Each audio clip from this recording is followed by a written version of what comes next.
Di Indonesia, kanker serviks adalah kanker ginekologi terbanyak dengan angka kematian 20.000 pasien pada tahun 2020. Kita akan bahas ini bersama saya, Dr. Severina Adela Tobing, spesialis obstetri dan ginekologi. Kanker serviks itu adalah keganasan yang terjadi pada mulut rahim, di mana sel-sel normal pada mulut rahim bermutasi menjadi sel yang ganas yang pertumbuhannya tidak terkontrol. Jadi, kanker serviks ini bukan penyakit keturunan. Penyebab utama kanker serviks adalah paparan dengan Human Papillomavirus atau HPV.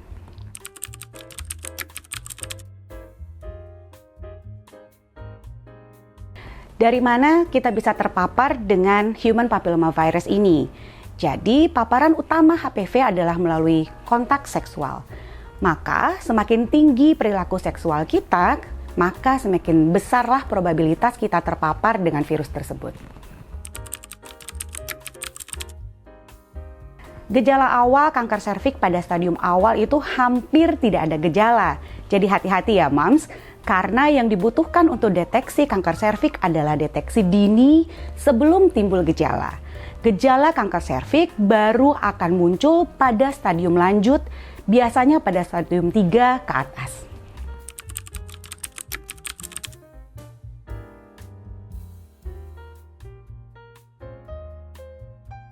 Kita tetap harus mendeteksi dini kanker serviks ini melalui pemeriksaan rutin, terutama pada kita yang sudah pernah berhubungan seksual aktif.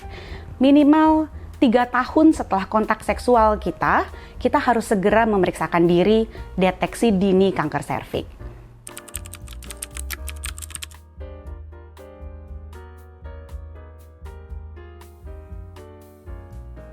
Pemeriksaan dini yang paling mudah itu adalah melalui inspeksi visual asam asetat. Bisa dikerjakan di puskesmas, di klinik-klinik terdekat, di praktek bidan, karena alatnya modalitasnya sangat murah, hanya menggunakan cuka saja. Jadi dengan ditetesin cuka, kita bisa melihat apakah ada perubahan sel di mulut rahim mams sekalian. Lalu tahap lanjutannya adalah melalui pap smear. Saat ini pap smear sudah lebih lengkap dengan pemeriksaan tambahan, yaitu co-testing dengan deteksi HPV DNA. Sehingga saat kita melakukan pap smear, kita juga bisa sekaligus mendeteksi apakah pernah ada paparan HPV DNA di mulut rahim kita.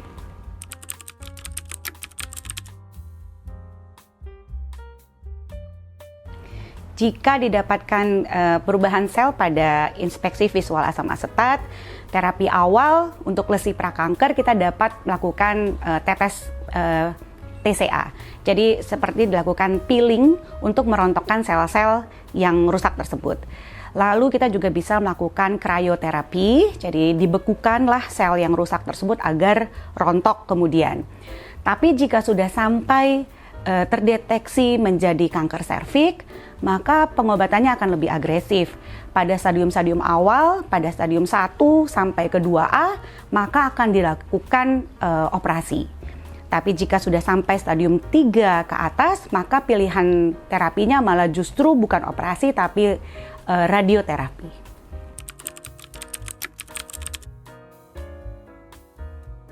Pencegahan kanker serviks yang paling utama adalah dengan edukasi.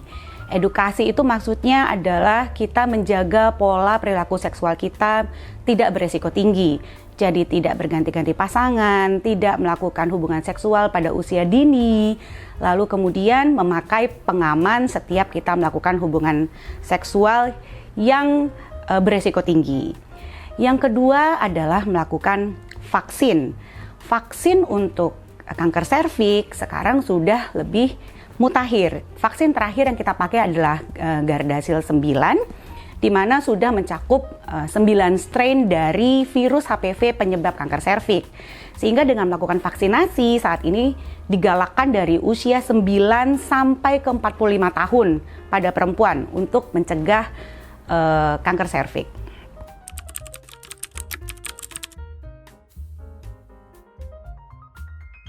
Pada ibu hamil, kanker serviks itu tidak akan menular ke bayi dalam kandungannya.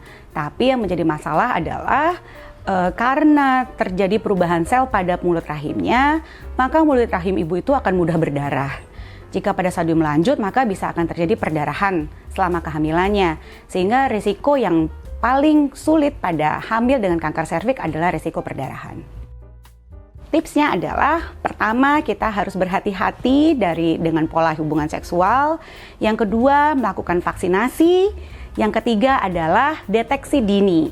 Karena kanker serviks itu adalah salah satu kanker yang bisa dicegah, asalkan dideteksi lebih awal. Demikian Mams semua.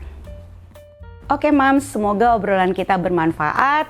Selalu jaga kesehatan alat reproduksi kita. Terima kasih telah bergabung dengan cerita Mom and Jo.